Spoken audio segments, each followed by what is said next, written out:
Vamos abrir a Bíblia em dois textos inicialmente, Romanos 12 e primeira epístola que escreveu João. Então, Romanos capítulo 12 e primeira epístola que escreveu João, no capítulo 2. Romanos 12 e 1 João 2. Inicialmente, leremos esses textos.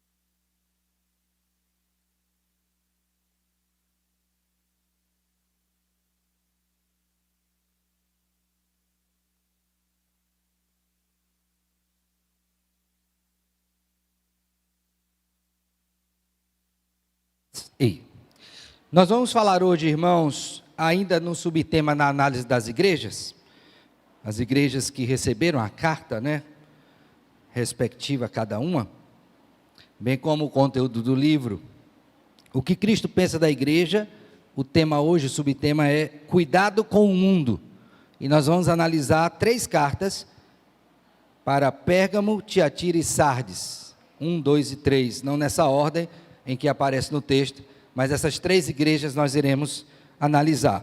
O texto a que se refere, essas cartas, é Apocalipse 2, 17 até o 3, 6. Porém, eu não vou fazer a leitura agora, tá bom? Eu vou ler na medida em que for explicando, e inicialmente nós leremos Romanos 12, versos 1 e 2, e 1 João capítulo 2, nós vamos ver também ali 3 versos, do 15 ao 17, tá bom? Então, por favor, acompanhe a leitura que farei de Romanos 12, 1 e 2. Rogo-vos, pois, irmãos, pelas misericórdias de Deus, que apresenteis o vosso corpo por sacrifício vivo, santo e agradável a Deus, que é o vosso culto racional. E não vos conformeis com este século, mas transformai-vos pela renovação da vossa mente, para que experimenteis qual seja a boa, agradável e perfeita vontade de Deus. Agora vamos para 1 João capítulo 2, verso de número 15 até o 17. Diz assim: não ameis o mundo, nem as coisas que há no mundo. Se alguém amar o mundo, o amor do Pai não está nele. Porque tudo que há no mundo, a concupiscência da carne, a concupiscência dos olhos e a soberba da vida, não procede do Pai, mas procede do mundo. Ora, o mundo passa, bem como a sua concupiscência. Aquele, porém, que faz a vontade de Deus, permanece eternamente. Amém. Vamos orar? Bendito Deus, nós louvamos ao Senhor pelo teu cuidado conosco, também refletido na medida em que nos dá a tua palavra, viva e eficaz, e juntamente com ela o teu Santo Espírito que nos ilumina, de modo que compreendemos, ó Deus, a verdade do Senhor, e nos alegramos por ver a mesma operando em nós, e nós te bendizemos por isto. Nesta manhã em que lemos esta porção inicialmente e leremos outras, pedimos que o Senhor, o Espírito, nos guie na verdade e nos faça andar na verdade, a começar em mim. Isso te pedimos com gratidão, em nome de Cristo, o Senhor e Salvador nosso, e com perdão dos nossos pecados. Amém. Amém. Meus irmãos, esses 2 textos que nós acabamos de ler, tanto de Romanos capítulo 12, versos 1 e 2, como também o de 1 João capítulo 2, versos 15 a 17, tem um ponto de interseção, a saber, a postura que nós como cristãos devemos ter diante do mundo. Chama-nos a atenção o fato de que em Romanos capítulo 12, a orientação é para que a gente não se conforme com o mundo, que a gente não tome a forma do mundo, pelo contrário, tenhamos uma vida que reflita um sacrifício vivo, santo e agradável a Deus, e isto pelas misericórdias de Cristo Jesus. Já no texto de 1 João, capítulo 2, versos 15 a 17, o que nós temos também relacionado a essa perspectiva do crente com o mundo, este relacionamento, é que o apóstolo João é muito enfático e claro ao dizer que nós, como cristãos, não devemos amar o mundo. E logicamente que ele não está falando aqui, irmãos, do mundo enquanto criação, as árvores, os peixes, não é?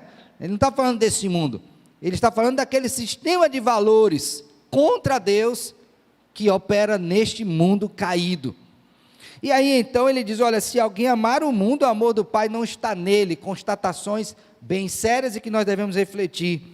E aí a pergunta é por quê? Ele diz, porque o que há no mundo, e aí ele descreve a concupiscência da carne, a concupiscência dos olhos, a soberba da vida, não procede do Pai. Então estes valores que permeiam o mundo não vêm do Senhor. Logo nós não podemos nos ater a esses valores e nem nos dedicar a estes valores. Pelo contrário, devemos estar conscientes de que o que está no mundo passa, e tudo o que há nele, mas aqueles que fazem a vontade do Senhor, eles permanecem eternamente. Então, eu citei aqui 2 exemplos, dos muitos exemplos que temos na Escritura, onde somos exortados a que, como filhos do Senhor, nós não venhamos a nos miscuir com o mundo, a ponto de tomar a forma do mundo. E aí, quando você pensa dessa forma, dessa maneira, e olha para o texto de Apocalipse, capítulo 2, agora eu queria que você fosse para lá, a partir do verso 12, até o verso 6 do capítulo 3, você tem aí 3 igrejas, que estão também numa situação muito delicada, e o ponto comum entre elas é exatamente este relacionamento com o mundo. É interessante perceber isso nessas cartas, e aqui cartas eu me refiro à carta à igreja em Pérgamo, em Tiatira e também em Sardes, porque essas 3 igrejas lidavam exatamente com essa questão, o relacionamento que eles precisariam ter com o mundo, enquanto servos do Senhor. E o que a gente percebe é que essas igrejas traziam preocupação, porque elas toleravam as coisas do mundo, elas se relacionavam a tal ponto que tomavam exatamente a forma do mundo. Aquilo que o apóstolo Paulo, escrevendo aos crentes em Roma, disse para não acontecer, não se conformem, mas era exatamente isso que estava acontecendo com estas igrejas.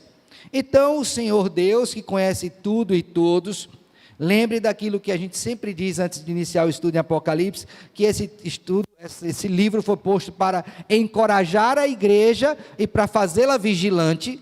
Então aqui o aspecto da vigilância, do encorajamento estão presentes nessas epístolas, mas é importante que você saiba que o Senhor da igreja, que passeia por ela, que tem a igreja na sua mão direita, que tem autoridade sobre ela, está dizendo, olha, vocês estão nesse estado e precisam se arrepender de tais práticas. E é exatamente, como eu disse agora há pouco, esse relacionamento do mundo, ou com o mundo, que está trazendo da parte de Cristo esta advertência à igreja. E aí então eu queria que nós lêssemos a primeira carta, tá? Então eu vou fazer dessa forma, leio uma carta, explico, leio a outra, explique assim sucessivamente, e ao final eu faço 2 aplicações para cada uma delas, tá bom?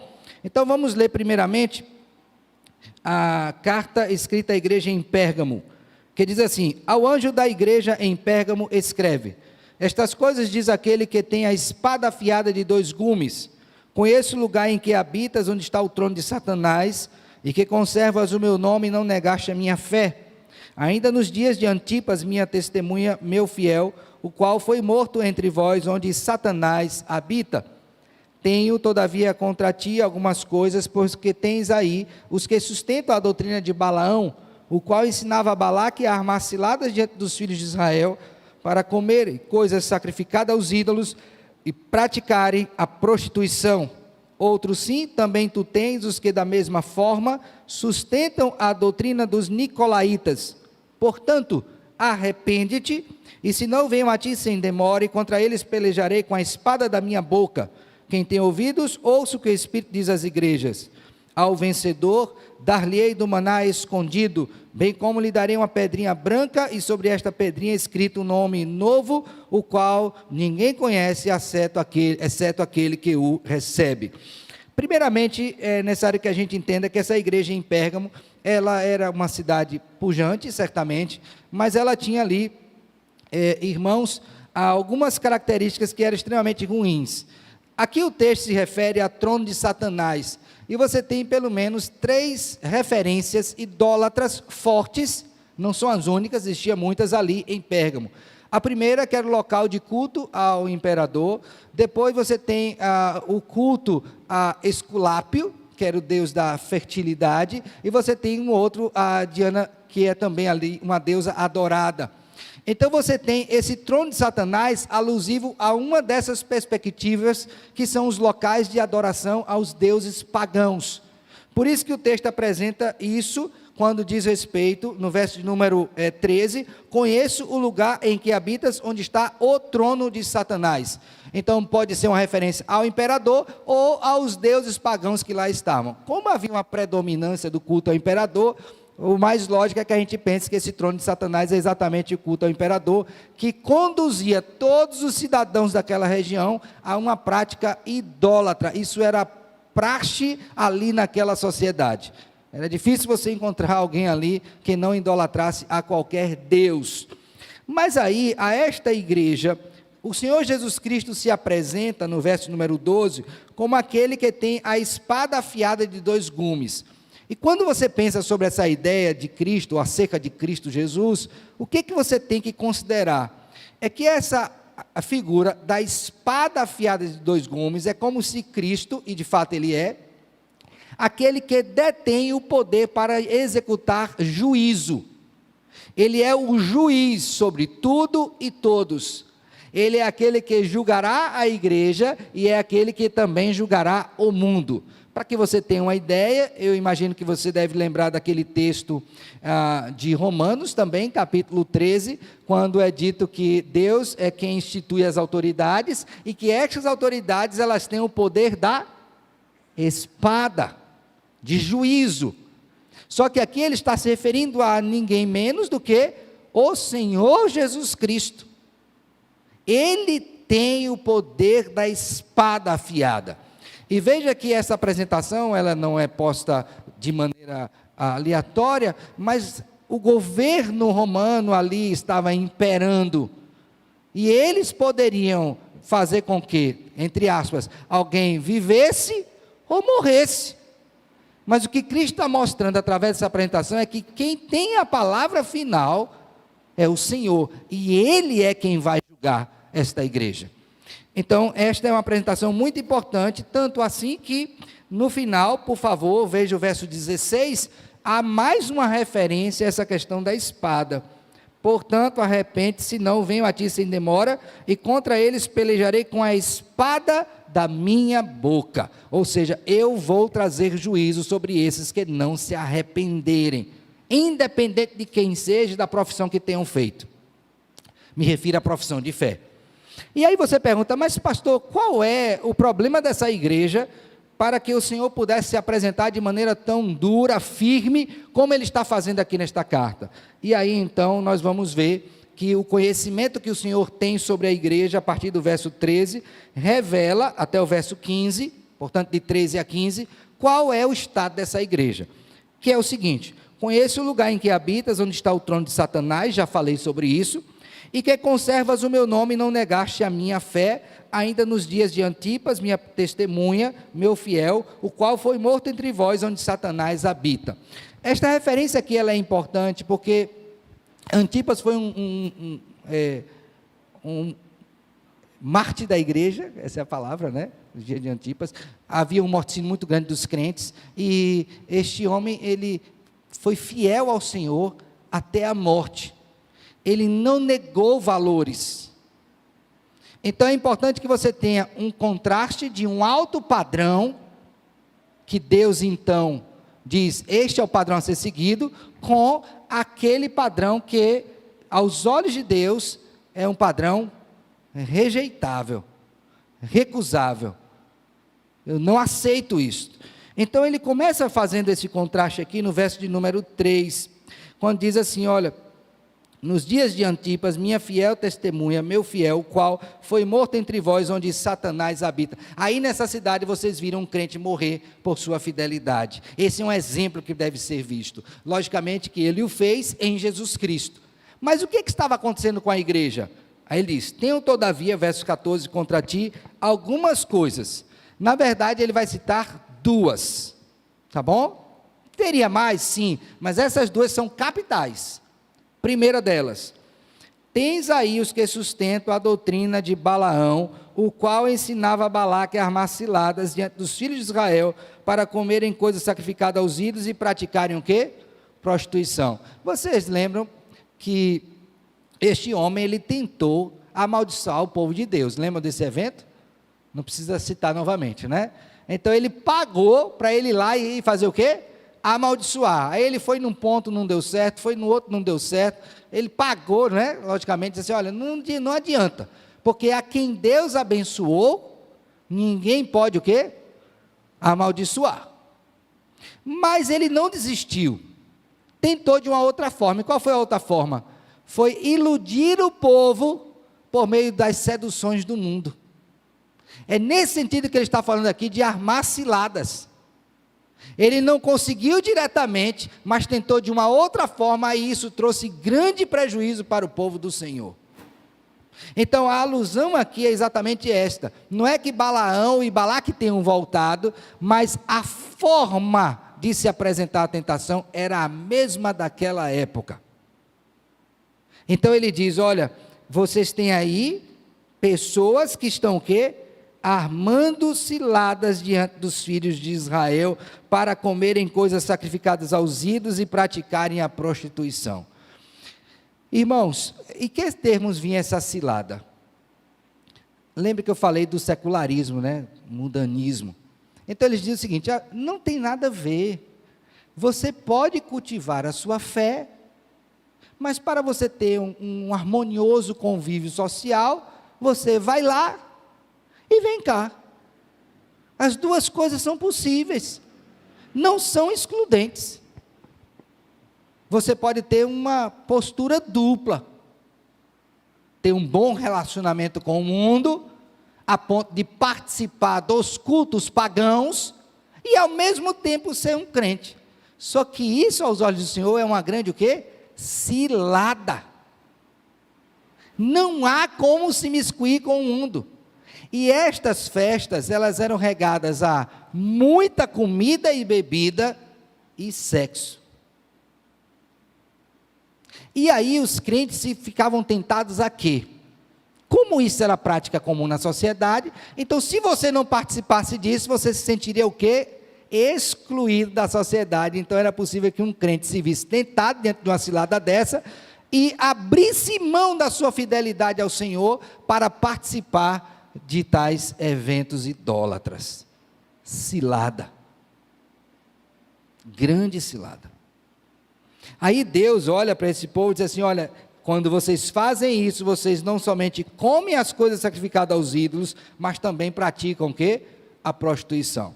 Um exemplo claro disso aqui, do que nós devemos seguir em termos de padrão comportamental, de disposição interior, é a que está em Daniel capítulo 1.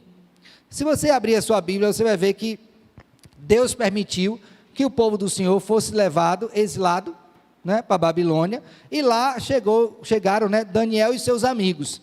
E o texto nos diz, por favor, abra sua Bíblia aí em Daniel capítulo 1, que Daniel tomou uma decisão, e a decisão se dá em quais termos? Verso de número 8, resolveu Daniel firmemente não contaminar-se com as finas iguarias do rei, nem com o vinho que ele bebia. Então pediu ao chefe dos eunucos que lhe permitisse não o quê? Contaminar-se. É nesses termos que Deus está falando. Daniel entendia, irmãos, e Deus estava dizendo para aquela igreja que não havia como ter relação com o mundo sem que houvesse o quê? Contaminação. Mas a igreja achava que não. E Deus disse, isso é um problema. Olha, a cilada não mudou. Depois de 2000 anos é a mesma. A tentação de estar bem diante do mundo, de ter aceitação social, de gozar de privilégios, é a mesma. Negocia-se a fé, a comunhão com Deus, para participar de tais banquetes que para longe levam o povo do Senhor. Longe de Deus. Ciladas. Por quê? Porque quer parecer com o mundo. Mas esse era um problema, tinha outro, associado a este. Veja comigo o verso de número 15. Outro sim, também tu tens os que da mesma forma sustentam a doutrina de quem? Dos nicolaítas. O mesmo problema que estava lá em Éfeso, verso de número 6 do capítulo 2, você vê, está aqui presente. E qual é a associação? A mesma, a prática do povo de Deus se miscuir com o mundo para a idolatria, para a prostituição, para a bebedice e outros males associados ao mundo. Meu querido irmão, quando você olha para essa igreja, você vê que o Senhor elogia a igreja por perseverar fielmente, a despeito da perseguição, mas se adverte a igreja para a idolatria, que vem travestida de uma prática social aceitável. O que nós devemos pensar então como igreja? E aqui a gente tem que ter muito cuidado com relação a isso. Preste bem atenção. Quando nós olhamos para esta igreja, devemos contemplar o risco de tomar a forma do mundo por ser permissivo com aqueles que sustentam falsos ensinos. Permissividade. Vai deixando, vai deixando, vai deixando, e quando menos você perceber, você já está longe de Cristo, e mais parecido com o mundo do que com o Senhor. Grande risco. Então essa é a igreja em Pérgamo, mas Deus tem um caminho para ela. Qual é? Arrependimento. Veja o verso 16. Portanto, arrepende-te, e se não vem a ti sem demora, e contra eles pelejarei com a espada da minha boca. Se arrependa, saia desse padrão, fuja disso, volte para Jesus, se arrependa. Aí ele faz a promessa: quem tem ouvidos, ouça o que o Espírito diz às igrejas. Ao vencedor dar-lhe-ei um maná escondido. Preste bem atenção. Quando as pessoas iam para esses lugares, o que é que elas faziam? Comiam e bebiam fartamente, e prostituição. Tudo isso com vistas a um status. Eu fui na festa de fulano de tal, culto idólatra, mas ele estava lá, era socialmente bem visto. Aí Deus disse: olha, eu tenho uma comida melhor do que a que vocês comem lá. Qual é? O texto diz: um maná escondido. Quando você lembra maná, você lembra da refeição que Deus deu ao povo no deserto. Aí por que vem associado a isso escondido? Porque nós não temos nem noção, só sabemos se será bom, do tipo de comida que teremos na presença do Cordeiro de Deus no dia das bodas do Cordeiro. Em outras palavras, Deus está dizendo: não troque o maná do céu pelas migalhas do mundo. Se você quer comida boa, se você quer fartura, qualidade, permanência no efeito desta comida, é o maná escondido. A igreja estava trocando esta bênção de Deus por privilégios do mundo. Isso não tem ocorrido hoje? Mas tem uma outra coisa. Na minha época era assim, eu não sei hoje, mas para você entrar em algumas festas, você tem que ter uma senhazinha. O pessoal bota pulseira, né? Uns botam pulseira, tem festa que o cara carimba na mão. Rapaz, eu vi a pessoa sujeitar a isso, né? A pessoa vem, carimba na mão para ela poder entrar. Que coisa. Naquela época não era diferente. Então, socialmente, o que é que acontecia? Eu me encontrava com o Marcelo, por exemplo, e mostrava para ele a minha credencial para entrar naquela festa pagã. Então, quando eu fazia isso, eu estava socialmente superior a ele, porque ele dizia assim: eu tenho uma credencial e você não tem. Os membros da igreja ficavam preocupados com isso e queriam essa credencial para entrar nessas festas onde teria lá o quê? Prostituição, idolatria. Aí Deus faz uma outra promessa, veja o que está aí: lhe darei uma pedrinha branca, pureza, e sobre essa pedrinha escrito um nome novo, pessoalidade, o qual ninguém conhece, exceto aquele que o recebe. Diz: olha, você tem um convite, a garantia de um convite, muito melhor do que o que essas festas oferecem. Deus conhece tão profundamente as nossas necessidades, conhece a inclinação do nosso coração, que Ele vai exatamente no ponto que nós estamos negociando. O que é que aquelas pessoas negociavam? Participação social, pedrinha branca, com o seu nome, personalizado. Ninguém vai conhecer, só você vai saber que você vai para lá. Meu querido irmão, a igreja em Pérgamo é um alerta para nós hoje, que não podemos nos deixar levar pelos encantos deste mundo, em busca de status ou outras comodidades, que ele diz oferecer, mas a conta no final é alta. O nosso Deus nos chama a comunhão com Ele, o nosso Deus nos chama a partilhar com Ele da sua ceia, e nos faz um convite onde temos da parte dEle uma credencial pessoal. Não negocie isso pelos valores deste mundo, pelos prazeres deste mundo, é uma cilada. Quantos por aí? Eu vim da Bahia, os irmãos sabem, e eu lembro que no período de carnaval ou micareta que tinha lá, a credencial era a camiseta, depois virou o abadá. Não sei nem o que significa abadá, mas era a roupa que eles usavam, etimologicamente não sei. E era razão de orgulho para muitos, tanto é que tinha os blocos mais caros e os mais baratos, né? E parece que aquilo lhe autenticava, não a mim, graças a Deus, mas muitos viam dessa forma. Ciladas, deleites, prazeres, benesses que o mundo oferece, mas estão longe daquilo que é a verdadeira felicidade em Jesus Cristo, o verdadeiro reconhecimento que temos em Cristo.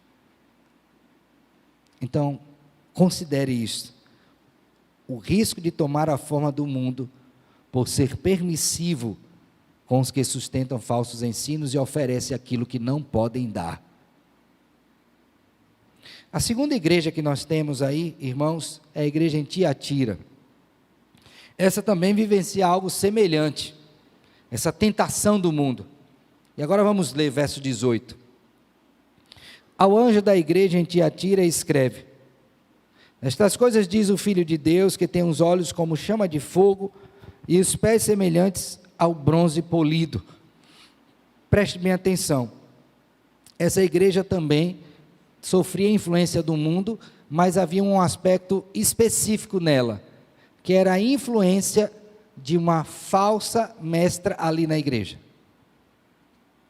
E esta mulher recebeu o nome à época na carta de Jezabel. Ela exercia uma grande influência na igreja.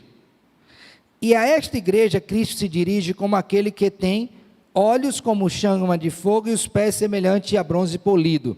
A semelhança da espada, essa também é uma figura de Deus como juiz.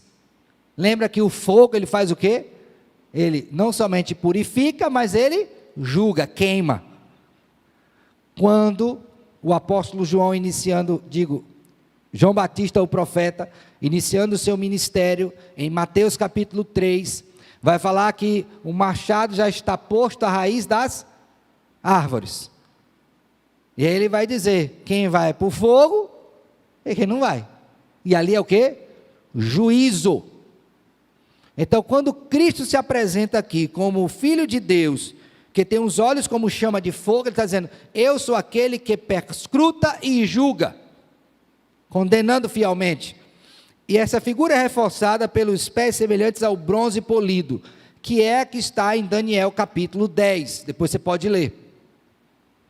Que é exatamente essa posição de autoridade, de domínio, de poder, de governo do Senhor, tá certo?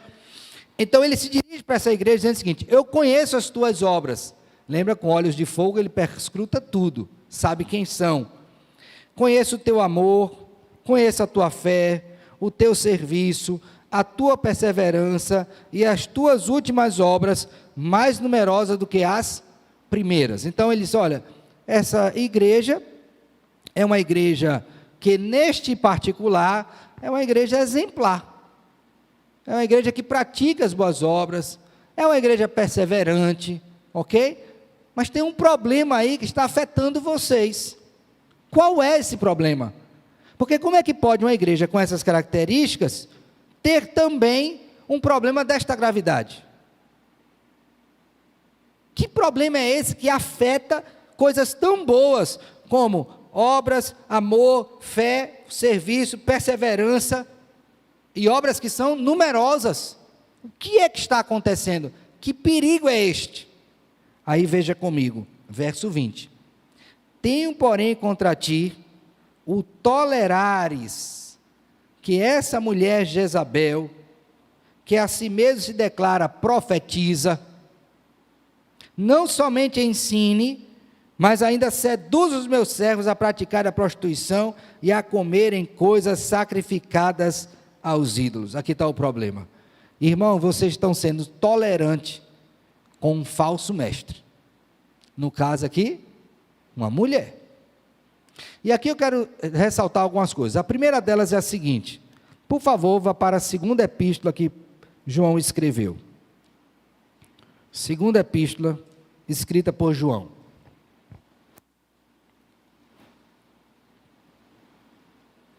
Verso de número 7. Vou ler a partir daí. 2 João 7. Diz assim: porque muitos enganadores têm saído pelo mundo fora, os quais não confessam Jesus Cristo vindo em carne. Assim é o enganador e o anticristo. Acautelai-vos para não perderdes aquilo que temos realizado com esforço, mas para receberdes completo galardão. Então, tenha cuidado, tem um risco com estas pessoas. Aí ele diz: todo aquele que ultrapassa a doutrina de Cristo e nela não permanece, não tem Deus.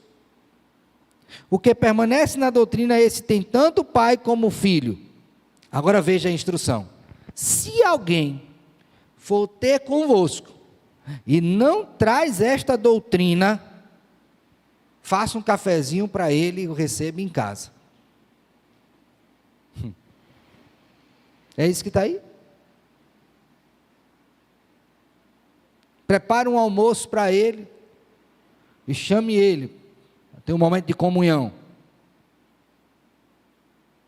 Não, meu filho. É simples, é objetivo. Não o receba em casa, nem lhe deis as boas-vindas. Ponto. O que é que tem aqui para negociar? Nada. Não tem negócio. E aqui não é intolerância. É limite posto de segurança para a preservação da nossa fé e dos nossos irmãos. Por isso essa igreja estava com um grande problema. Porque ao invés de expulsar esta pessoa, para que ela ou fosse convertida e submetesse-se ao verdadeiro ensino, ou parasse de ensinar aquilo, ou fosse posta para longe da igreja, o que é que eles fizeram? Tolerância. Mas essa não é a palavra do mundo hoje? E ai de você se não for tolerante, arriscado até ser preso. Mas a palavra de Deus é muito clara: vocês estão tolerando esta mulher que se diz profetiza, não é, se diz, não é, permitindo que ela ensine, ainda trazendo um falso ensino. Diga, irmã.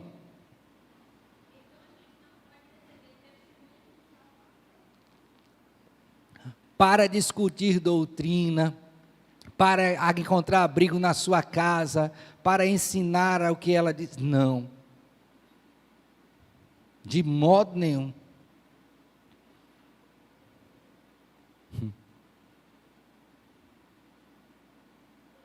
É duro, não é?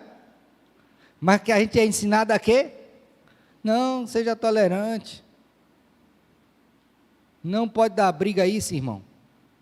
Porque olha bem, ó, já te passo, irmão. Vamos supor que essa pessoa entre na minha casa para trazer essa falsa doutrina. Eu tenho a estrutura para ouvir e rechaçar. Minha esposa tem? Meu filho tem?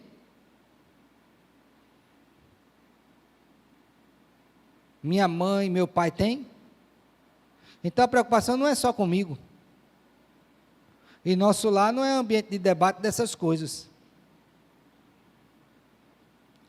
Então eu tenho que ter muito cuidado ao fazê-lo, porque não é só comigo que eu estou me preocupando. É com aqueles que estão ali comigo, que podem não ter a mesma firmeza na fé e serão persuadidos para o mal. Então tenha muito cuidado com isso. E se você acha que essas coisas não entram, que elas não acontecem, eu espero que você não pague para ver. Porque acontece. E é rápido. Mais do que você imagina. Diga, irmão.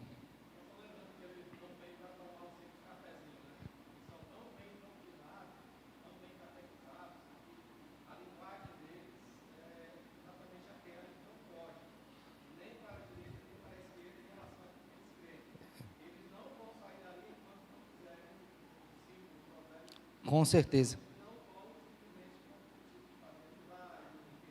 De maneira alguma.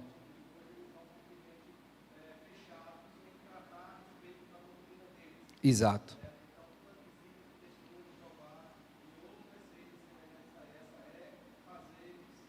Sim. Proselitismo. Puro. Não se engane, viu? Diga, irmão. Já te passo, irmão.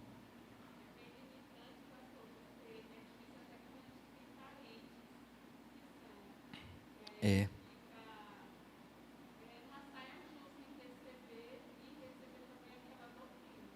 Aí a irmã está citando aqui, por exemplo, pastor, e quando é parente? Aí é pior ainda, porque aí você tem um vínculo sanguíneo que teoricamente lhe obriga a receber. Veja que eu falei? Teoricamente. Eu devo receber meus parentes? Sim, mas na hora momento que abrir a boca para falar sobre isso, ó. Não. E aqui vai os homens, viu? A autoridade do homem no lar para proteger a sua prole. Nossa responsabilidade. Não negocie isto. Que o prejuízo é grande. Irmão, volta.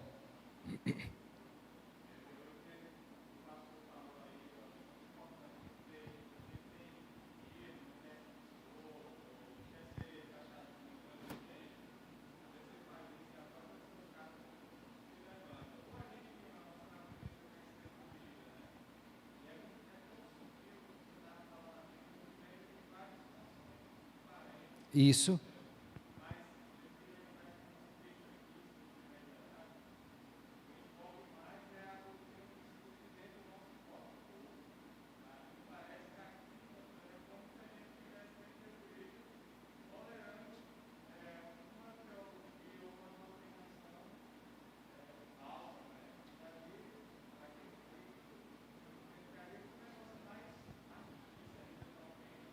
É.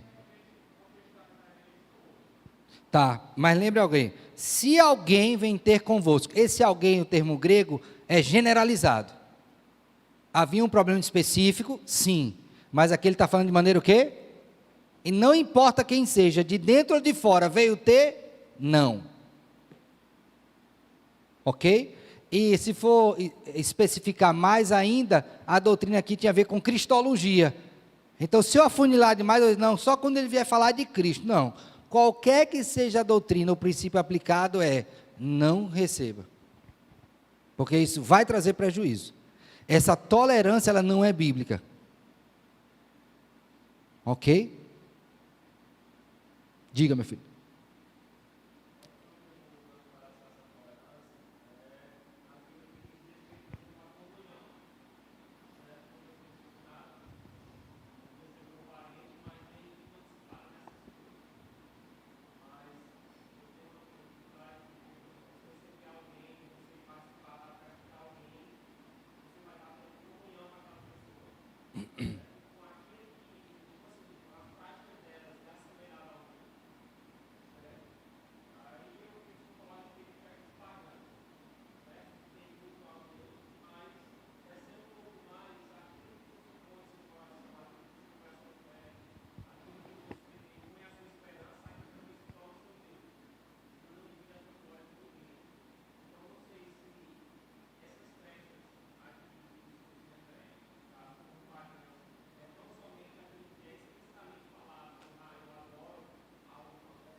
Aham.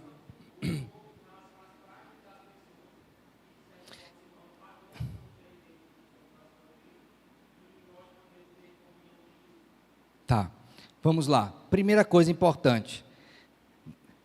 Na sua casa, você precisa ter domínio. Então, você vai selecionar o que entra e o que sai. Quando eu digo você, eu estou falando como chefe de família. Então, ali você vai dizer, sai daqui isso, entra aqui isso. Então, qualquer coisa que você fizer no âmbito da sua família, que você for o responsável, que nós fomos responsáveis, nós que temos que dirigir. Não é dizer assim, fulano de tal tem uma palavra para trazer e outro quer fazer o quê? Não, você que vai guiar o que vai ser feito. Então, se é numa atividade de culto doméstico, se é numa confraternização, você está promovendo, você guia, porque é você que está promovendo. Na igreja, essa responsabilidade reside sobre quem? Pastor, conselho. Nós temos que guiar os irmãos, guia das almas. Nessa relação, estabelecida com o mundo, especificamente desse texto aqui que eu acabei de ler, dessa igreja, ele está falando daqueles cultos ou atividades pagãs de adoração, especificamente, ok? Ele não está entrando naquele sistema, por exemplo, você trabalha numa empresa e lá teve uma confraternização. Não, você não é proibido de participar disso. Mas se tiver essa liturgia de culto, de adoração pagã, eu não posso me excluir sob qualquer pretexto. Então, especificamente nesse sentido. Ok? Então, teve viés de culto, de adoração? Não. Logicamente que a gente vai ver também os valores que estão presentes, por exemplo, nessa comemoração que eu falei, né? Como crente, eu posso ir até para uma confraternização da empresa, mas eu não posso me excluir a ponto de fazer as coisas que podem acontecer lá, contrárias à minha fé. Ok? Diga, irmão.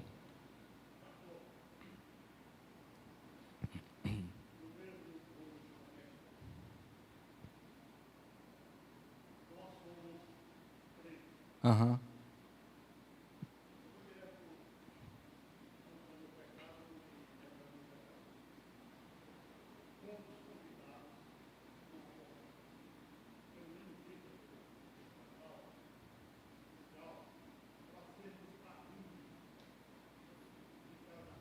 A Igreja Presbiteriana do Brasil já tem uma decisão que membros da nossa igreja não podem ser padrinhos de casamento em cerimônia católica romana. Já está decidido.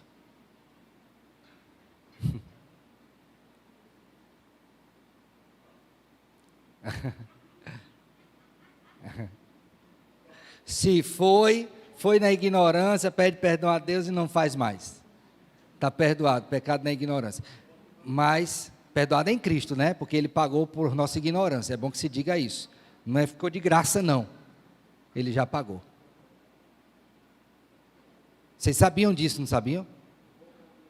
Então, a Igreja Presbiteriana do Brasil tem uma decisão onde os crentes professos, membros da igreja, não podem ser padrinhos de casamento em cerimônias católico-romanas. Mas você vai dizer não? Tem que dizer, você não é membro da igreja? Só eu vou eu vou participar do seu casamento, vou estar lá presente, vou orar, pedir a Deus que Deus abençoe o seu casamento, mas eu não posso tomar parte nisso. Aí entra aquela questãozinha simples. Glória de Deus ou glória do mundo?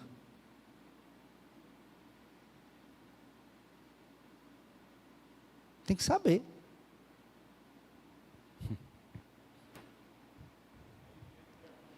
Diga, Kelly. Eu acho que era só essa pergunta, né? Pronto.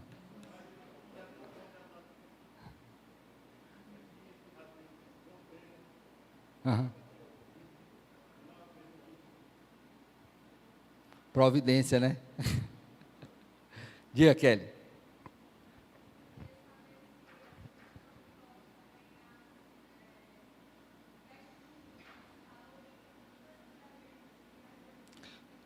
Tudo que é contrário à nossa fé não deve ser feito. Sob qualquer expediente de desculpa. Sou baiano. Duas coisas que eu gostava muito. Uma delas era São João. Mas não era ficar dançando forró, não, irmãos. É porque eu gostava de botar fogueira na porta. Imagine, menino, soltar bomba, essas coisas. Mas eu vi depois a incompatibilidade disso. Não é de comer milho, não é de comer amendoim, bolo, não é nada disso. Mas você não pode se miscuir com isso. E hoje tem forró, gospel, tem a lástima toda, né? Bloco de carnaval gospel. Bom, o povo propõe, nós não vamos atrás. Pelo menos não devemos. Temos que ter uma postura. Está aqui, ó. Paganismo. E aí entra a gente na igreja permeando isso, que é outro risco.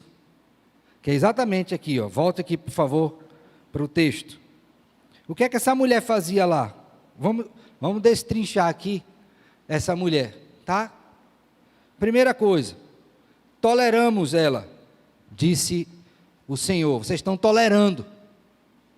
Segunda coisa, mulher exercendo o papel de homem no que diz respeito ao ensino. Não pode. Leia o que o apóstolo Paulo diz. Não permite que mulher exerça a autoridade de homem. Por isso na nossa igreja não tem diaconisa, não tem presbítera, não tem pastora. Exercício do ensino. Só nas instâncias possíveis. Tito 2, leia lá. As mulheres mais novas ensinem, as mais velhas ensinem as mais novas. Segundo erro. Lá vai. Jezabel. Você lembra de Jezabel? Era a esposa de quem? Acabe. Um conselhozinho que ela deu para ele. Foi assim. Chegou em casa, viu ele deitado, triste. Porque Nabote não deu a vinha. Ele disse, eita, homem frouxo. Você não é rei, não? Não foi isso que ela disse? Pois eu vou dar jeito. Juntou um bocado de gente que não prestava, pagou para dar um testemunho falso, fez um julgamento falso, condenou o cidadão, o cara foi morto, injustamente. Ela voltou lá no marido e disse, agora pode descer e tomar posse que já é tua, já resolvi seu problema. Como foi que ela resolveu o problema? Chamou o marido de frouxo, mentiu, contratou gente para mentir, fez um juízo falso e ainda matou uma pessoa. Essa é a alusão que você tem a Jezabel. Fora os outros males, eu só peguei um exemplo. Ela incitou o rei e o povo à adoração a Baal, a idolatria. Então, quando fala Jezabel, lembra disso, tá? Deve tremer. Por favor, não bote o nome da sua filha de Jezabel. Ainda mandou, diz para ele, tem tanto caso dessa mulher, né? Elias, se prepara que eu vou te matar, do jeito que você fez eu vou te matar também. Elias tremeu de medo, aí outra situação, só em outra história para contar. Mas era uma mulher ruim. Então a alusão aqui não é em vão. Ela se declara, profetiza, olha, a atividade profética é chamado divino, não sou eu que me declaro. Outro erro, ela se fez profeta, e o povo tolerando isso. não somente ensine outro erro. Cadê os homens da igreja para ensinar? Cadê os homens? Olha, a gente critica as mulheres quando elas começam a exercer papéis na sociedade, até na igreja. Mas a gente não olha para o umbigo e vê a nossa frouxidão de assumir responsabilidade à frente do povo de Deus. Aí depois reclama. Tem que ter, meu irmão. Estou falando para nós, homens. Aí depois a gente fica queixando. Faz uma eleição para diácono, quem se apresenta? É certo que nem todo mundo tem dom para o oficialato. Mas tem outras tarefas que os homens têm que estar na frente. Lá não estava. Aí permitiram que ela ensinasse. Cadê a liderança aí? Diga, irmã.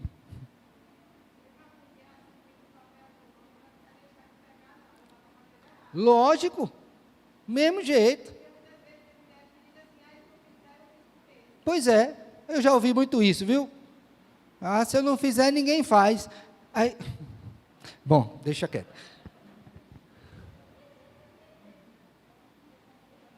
Olha, rapaz, é cada coisa. Homens têm que ser atuantes, viu? Tem que ser homem. Não é à toa que quando Davi estava perto de morrer, ele chamou o filho, vou falar inclusive sobre isso hoje à noite, ele disse assim, meu filho, eu tenho um conselho para te dar. Qual é, papai? Cuide do gado.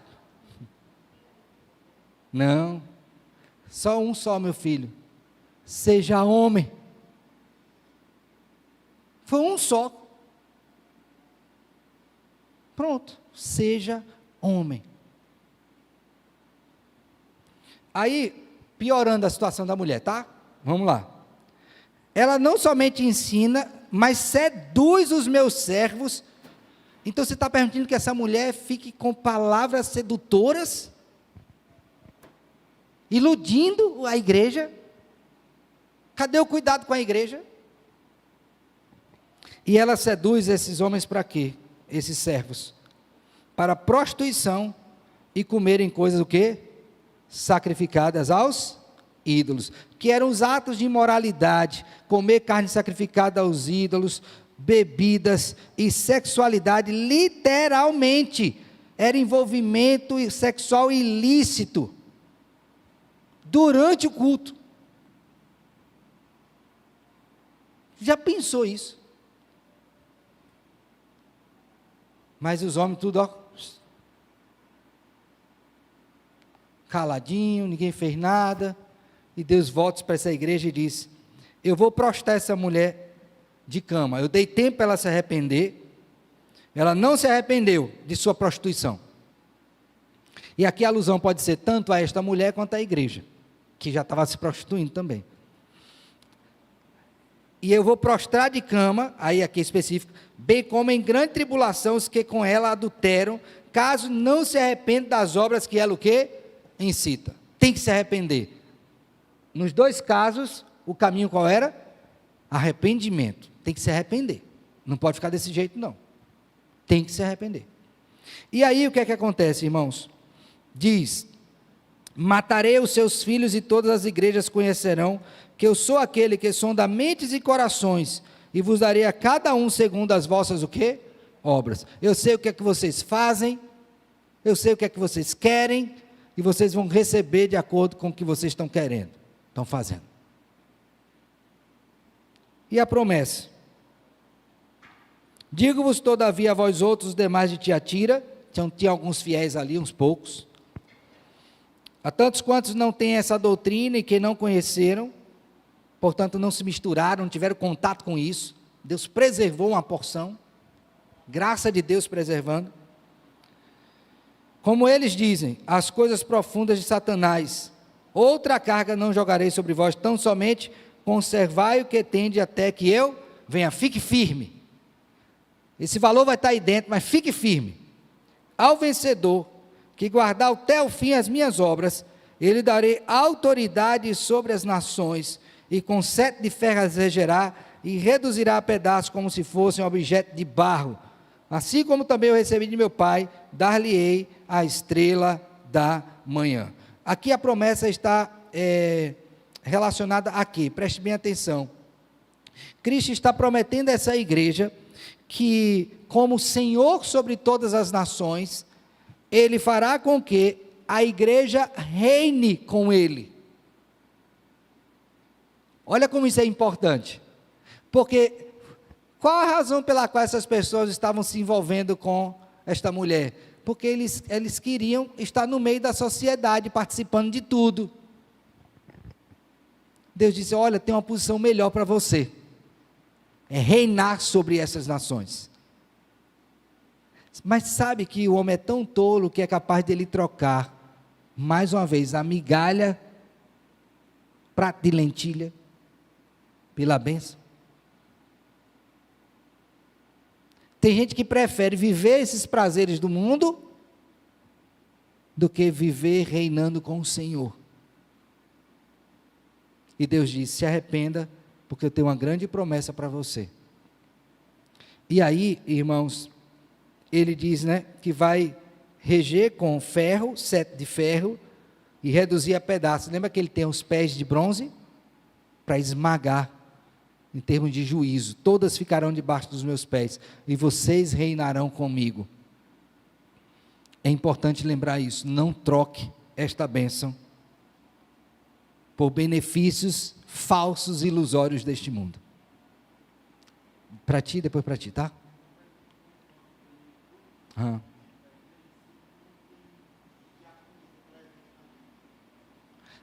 O irmão quer saber se tem diaconisa. Como ofício não, como serviço sim. Há uma diferença. A palavra diácono, relacionada a serviço, ela pode ser aplicada a homem e mulher, porque é uma palavra. Mulheres que servem, homens que servem. Mas ofício é só masculino. Ok, tá bom. Está respondido, irmão. Obrigado pela pergunta. Diga, querido.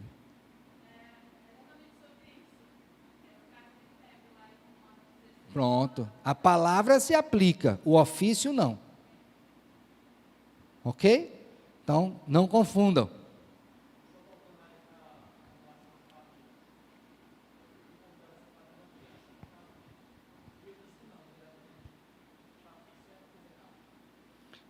Desculpa, a máscara não me permitiu ouvir direito. Pronto, padrinho também não pode. Fez certo. Amém. Meu filho. Exatamente. Na igreja preteriana não tem dindo nem dinda, viu?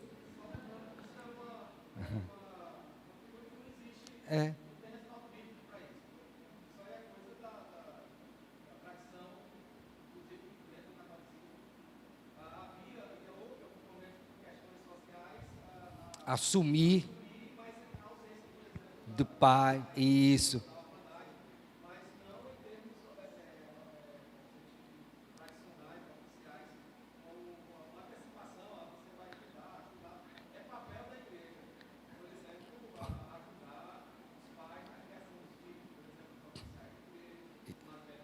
Isso.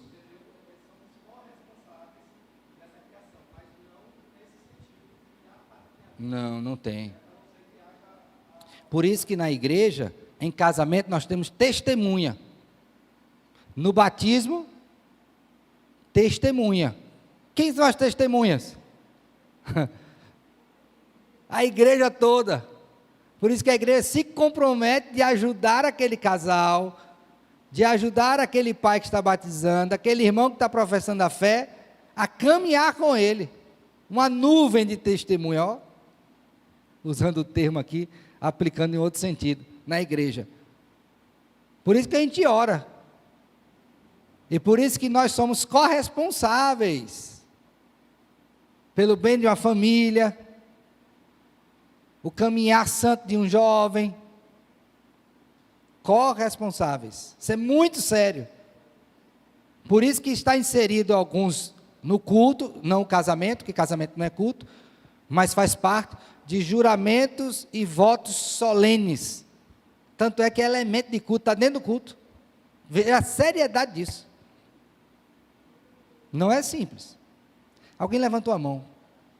Diga, irmão.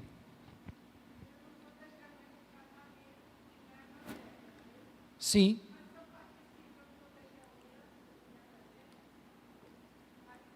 Sendo parte do corpo, é testemunha. É membro da igreja, né?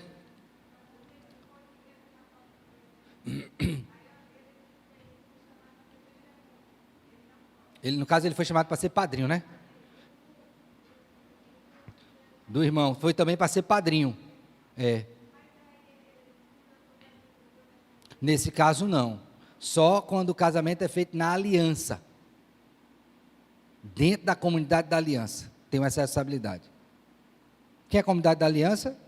Dos crentes. Por isso que está inserido, no caso de batismo, pública profissão de fé, juramentos e votos solenes. E no caso de casamento, acontece no contexto eclesiástico, não é julgo desigual, a comunidade da aliança está presenciando. Ok? Você não sabia que tinha essa responsabilidade, né? Pois tem, viu? Todos temos. Não, convidado não tem essa responsabilidade não. Tá bom? Ok? Alguma pergunta?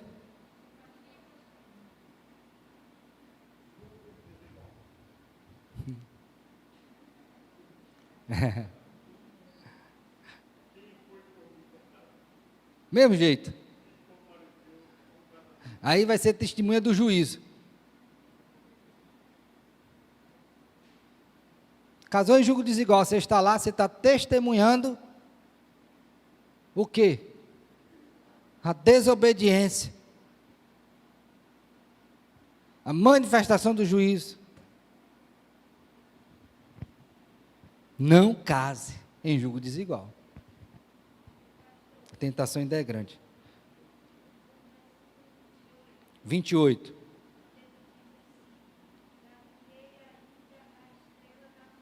Ok. Essa estrela da manhã é uma associação a um símbolo de reinado messiânico do Senhor.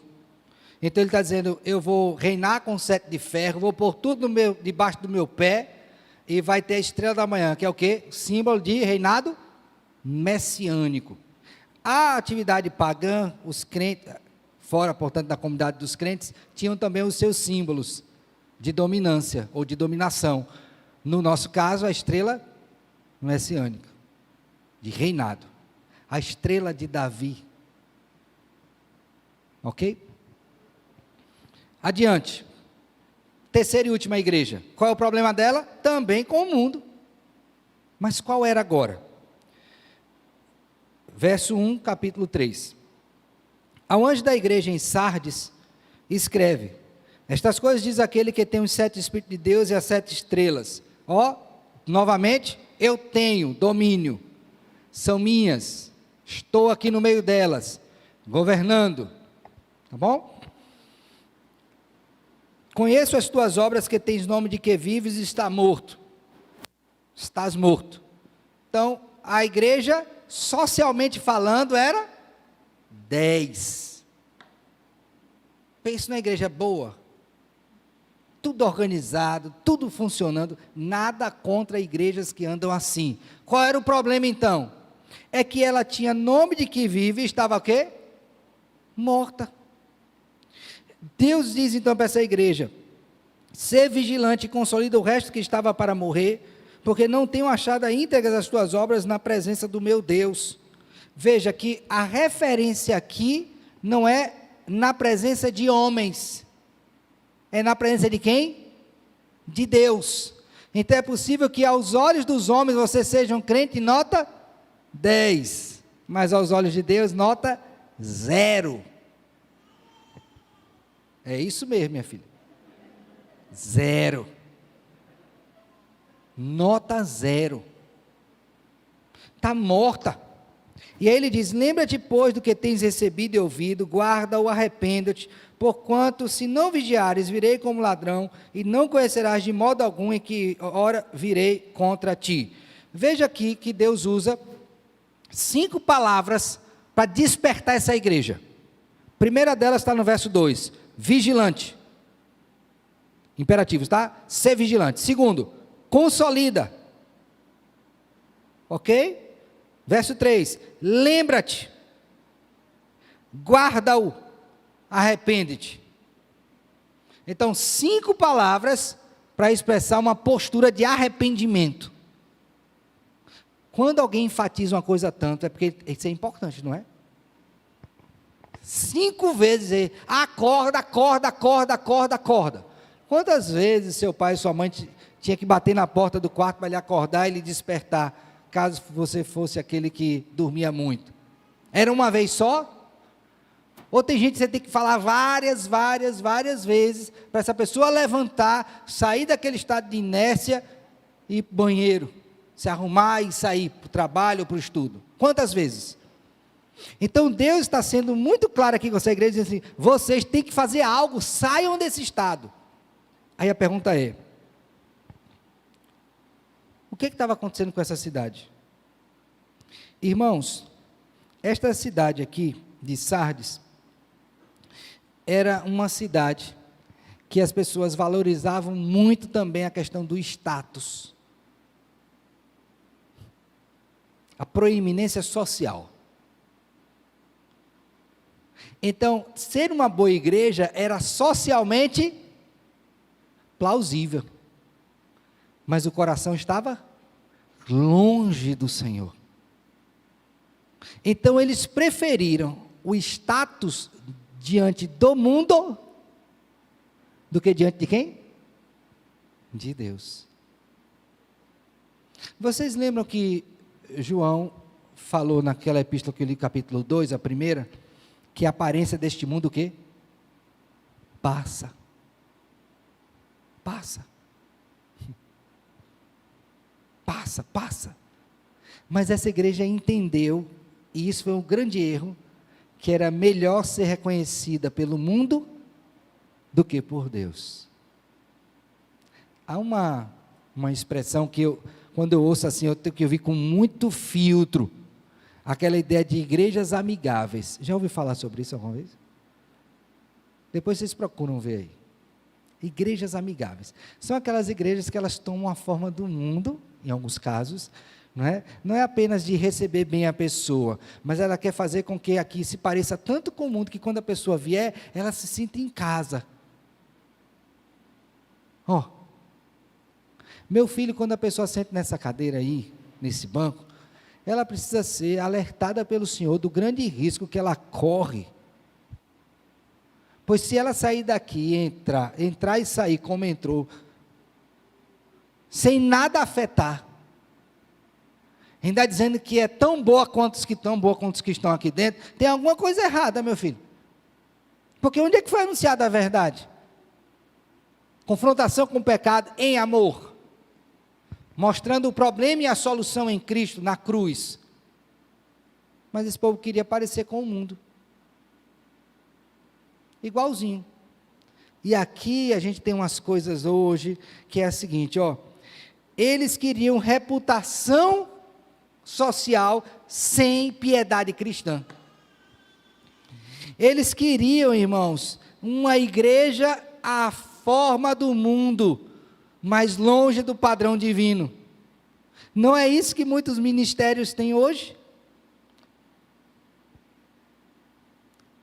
Eles pareciam vivos, mas estavam o quê? Mortos, espiritualmente. Por isso que Deus diz, o vencedor será assim vestido de vestidura branca, e de modo nenhum apagarei o seu nome do livro da vida. Isso aqui é importante porque é um contraste. Quem tinha aceitação social tinha um registro. Tinha um registro, fulano de tal, da família tal. Sabe essas honras? Nada contra ter nome de família. Fulano de tal, é da igreja. Ele disse, meu filho, eu tenho um registro melhor do que esse. Eu tenho uma honra melhor do que essa, que não é da cidadania em Sardes, é da cidadania do céu. Qual é melhor? Ser reconhecido em Sardes como cidadão daqui, ou ser reconhecido no céu? Qual é melhor?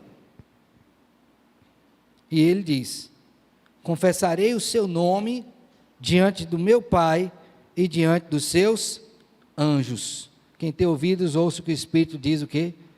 Às igrejas. Eu vou dizer, este de fato é cidadão do céu, pode entrar. Esse não é. Esse é. Esse não é. Qual a cidadania que é mais importante? E para que você entenda um pouquinho isso, por favor, abra sua Bíblia em Hebreus capítulo 11. Verso 23. Olha só como esta ideia de amar o mundo é errada desde os nossos pais. Hebreus 11, 23. Ouça bem isso, viu?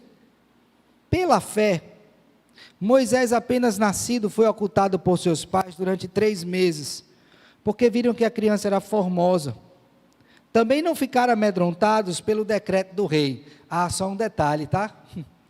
Hoje a gente ouve o decreto e fica com medo. Naquela época os pais de Moisés não tiveram medo não. E sabe qual era o decreto lá? Vai morrer.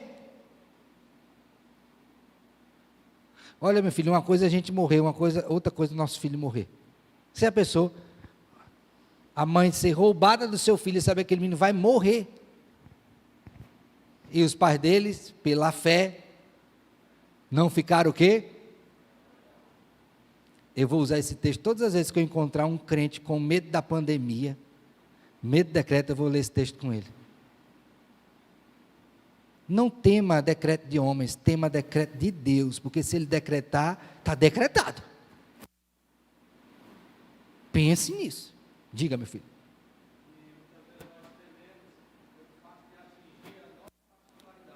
Isso. Exato. O que é pior? Isso não tem.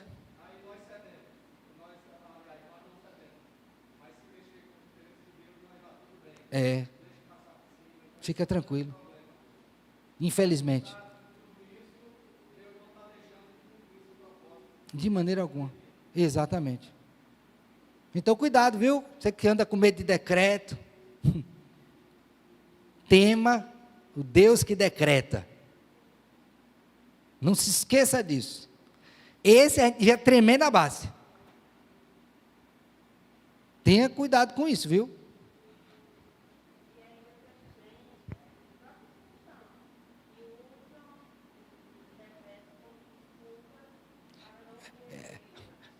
Ó, esse aí é outro. Bom, diga, irmã.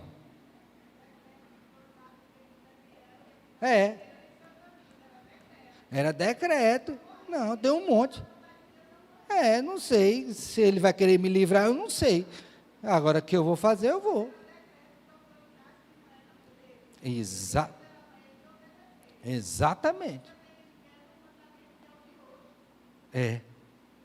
Exatamente.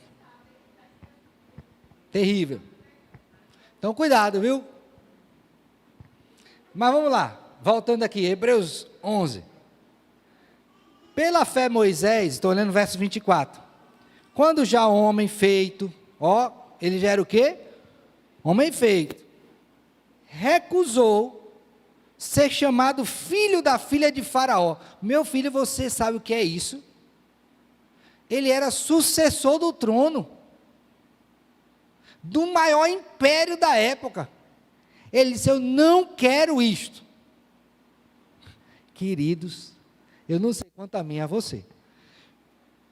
Mas você rejeitar. Qual é a maior potência do mundo hoje?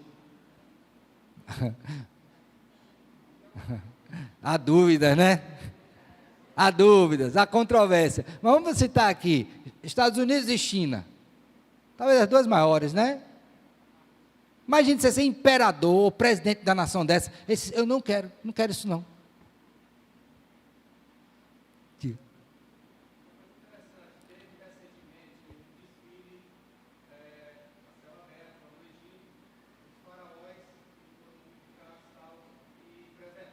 Uhum.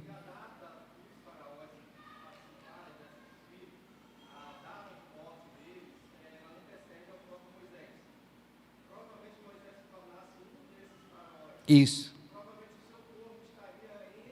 Mumificado também. Isso. É. E até hoje não se achou o corpo de Moisés, né? Idolatria. Exatamente.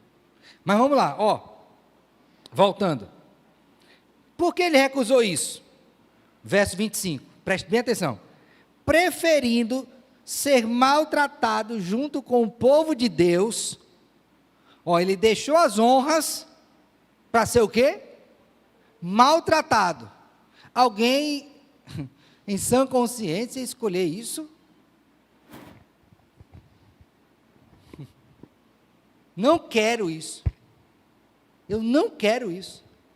Mas Moisés, olha o que você tem pela frente. Eu não quero, eu prefiro ser maltratado com o meu povo.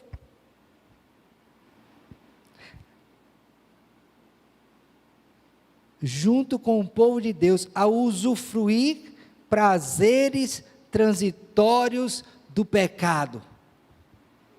Porquanto considerou o opróbrio de Cristo por maiores riquezas do que os tesouros do Egito, porque contemplava o galardão. Está vendo? Aí eu digo, o que é que Deus tem a dizer para essa igreja aqui em Sardes? Vocês querem mesmo cidadania da terra? Vocês querem mesmo se miscuir com o mundo? Vocês querem mesmo esses prazeres do mundo? Vocês não são tolos quando fizeram a escolha desta, não? Trocar a presença de Deus e as delícias decorrentes dessa presença por prazeres transitórios do mundo, vocês não são doidos, não.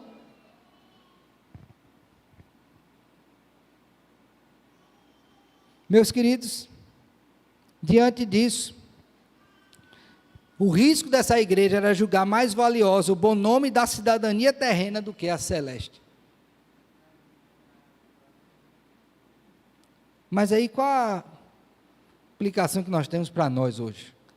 Primeiro, ouça bem, seja fiel, meu irmão, não se misture com o mundo e seus valores, e lembre-se que quem se faz amigo do mundo, se torna o quê?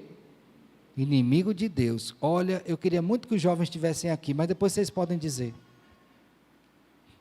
Muitas tentações. Muitas tentações. Muitas ciladas. Não seja amigo do mundo. Porque senão você vai ser encontrado como inimigo de Deus. Contemple os superiores e inigualáveis benefícios que o Senhor tem para o seu povo. Olha que bênção. Quem tem mais a oferecer, o mundo ou Deus? Lógico que a gente não vai ser motivado pelo que é oferecido, mas por aquele que oferece. É a presença dele, é ele conosco. É muito melhor, mesmo que isso seja o quê? Sofrimento no presente. Não se esqueça. Diga, irmão.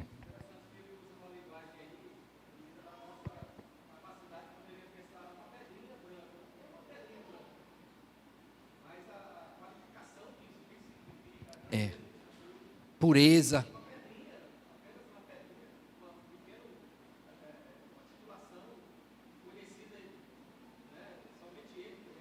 Isso.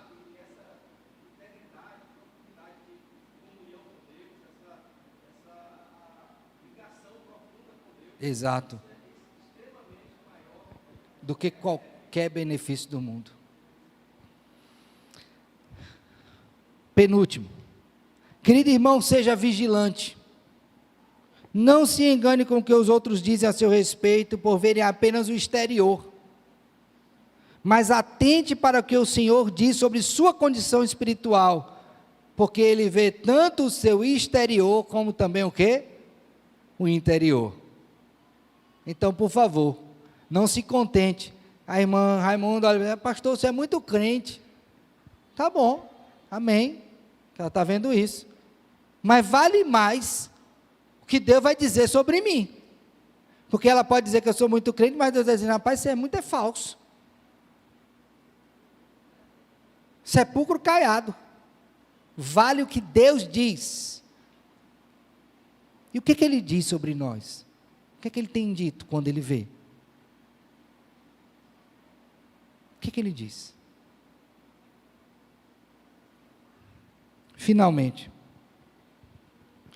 querido irmão, essas pessoas todas queriam ser reconhecidas tanto em Pérgamo, Tiatira e também Sardes, como cidadãos de renome nessas cidades. Quer seja pela questão financeira, de saber, oposição familiar, elas queriam isso, mas nada se compara a sermos cidadãos do céu. Não perca de vista isto. Sua cidadania é celeste. Então, ainda que tentem tirar de você aqui a cidadania, você tem uma garantida pelo Senhor no céu. E você deve viver aqui na terra com exultação, com alegria, contemplando os benefícios que Deus conquistou para nós naquela cruz, fazendo de nós o quê? Cidadãos dos céus. Quero encerrar voltando novamente para Hebreus, porque ela também fala, sobre isto. Hebreus capítulo 11, verso 8. Pela fé, Abraão, quando chamado, obedeceu a fim de ir para o lugar que devia receber por herança, e partiu sem saber para onde ia. Pela fé, peregrinou na terra da promessa, como em terra alheia, habitando em tendas com Isaque e Jacó, herdeiros com ele da mesma promessa. Agora leiam juntos o verso 10. Porque aguardava, da qual Deus é o arquiteto. Qual é a cidade que você espera? Essa daqui? Nós esperamos a que vem da parte de Deus. E eu espero que você paute a sua vida por esta expectativa. E não se deixe enrolar pelos valores deste mundo. Que Deus tenha misericórdia de nós e nos ajude. Vamos ficar de pé, vamos orar. E eu já vou orar encerrando, depois eu dou os avisos, para a gente finalizar. Bondoso Deus, por Tua palavra santa e bendita, nós te agradecemos. Cuidado do Senhor conosco, ao nos abençoar com a Tua palavra.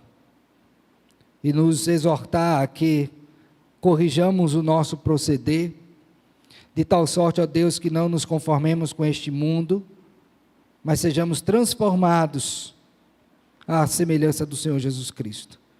Não permita que caiamos em ciladas, a Tua igreja, Senhor. Dá-nos a graça de perceber esses ardis e rechaçar todos estes que trazem falso ensino para o meio do Teu povo. Ajuda-nos, ó Deus. Ajuda-nos. Graças te rendemos também porque o Senhor nos mostra o caminho do arrependimento. Visto que se formos encontrados nesta condição, que o Senhor, por Tua bondade, nos conduza ao arrependimento e à mudança, para que experimentemos as promessas gloriosas que o Senhor tem para cada um de nós. Assim te bendizemos, rogando ainda que o Senhor nos leve em paz para casa, nos dê descanso, ó Deus, nesta tarde, e nos prepare, a fim de que à noite estejamos aqui para adorar e bendizer o Teu nome. Assim oramos em nome do Senhor Jesus Cristo, quem nos ensinou a orar dizendo: Pai nosso que estás nos céus, santificado seja o Teu nome. Venha o Teu reino, seja feita a Tua vontade, assim na terra como no céu. O pão nosso de cada dia nos dá hoje. Perdoa as nossas dívidas, assim como nós perdoamos aos nossos devedores. Não nos deixe cair em tentação, mas livra-nos do mal, pois Teu é o reino, o poder e a glória para sempre. Amém. Amém.